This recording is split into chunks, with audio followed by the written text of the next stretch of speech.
Right, what I'm going to show you here is quickly how to get the ejector pin out of the cylinder and the ejector and crane out of the frame, and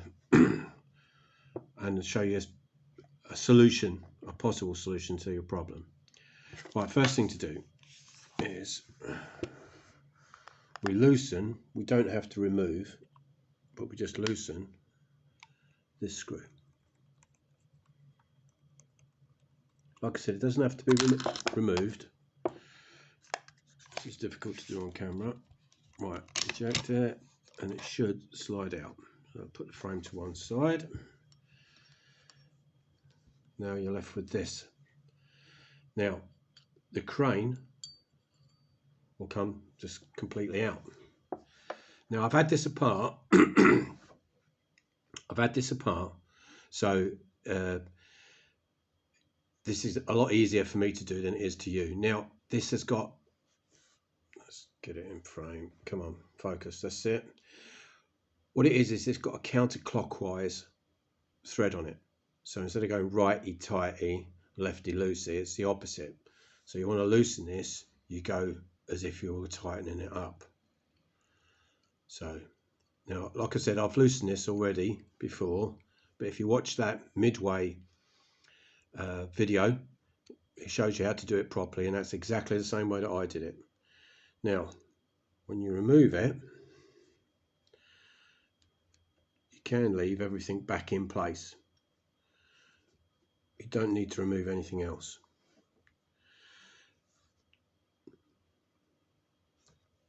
Now initially, when you first open the gun, there's this small washer that sits on the end of the threaded stud, and that is so that there's a spring inside, which, let me see if I can show you. That spring sits there, rests against it. That's what it's there for. What I did was I sanded, let's see if I can get it, oh yeah, you can see it. There's no dimple on the bottom of that now. I've sanded it as best I can. And then I took an M4 plastic washer. Let's see if I can get that in focus. There it is. Now you can use a metallic washer like I've got here. There's another plastic washer. You can use any of them, they all fit on it. An M3 is it's too small, the hole to go over the threaded section, but it's more in keeping with the original washer that comes with it. But I just used an M4 plastic washer, then replaced their washer back on,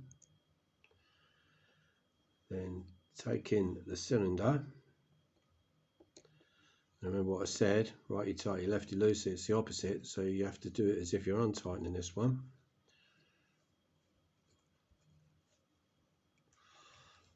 Tighten that up. There's no reason to put Loctite or any sort of thread locker on it. Then you can put your crane arm back on, and it doesn't interfere with that washer that you've put on. It's fine, because the hole in that is large enough for that washer. So it goes in there. Then let's see if I can do this.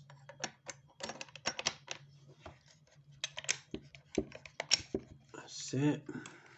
Then back. Then we tighten that screw back up.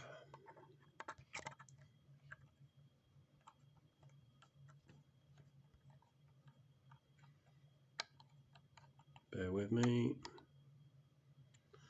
That's it. Done that a little bit too tight. That should do it. No. That's how I can feel it.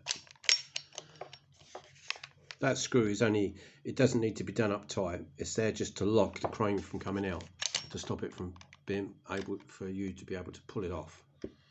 So as long as it's in, that's it, done. Now if you look, I only had a little bit of wobble on the 6.5. But that is much better. Crane arm not moving.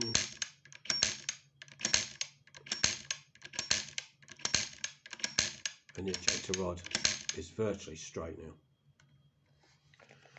So, takeaway, simple thing, like a couple of washers, will increase the length of your ejector rod enough so that the pin, if you look at the differences in thicknesses, hence why I chose the plastic one, it's slightly thicker. So I was hoping that extra thickness, goodness sake, that extra thickness would increase the pressure on that ejector rod pin, the lockup pin. So there you go.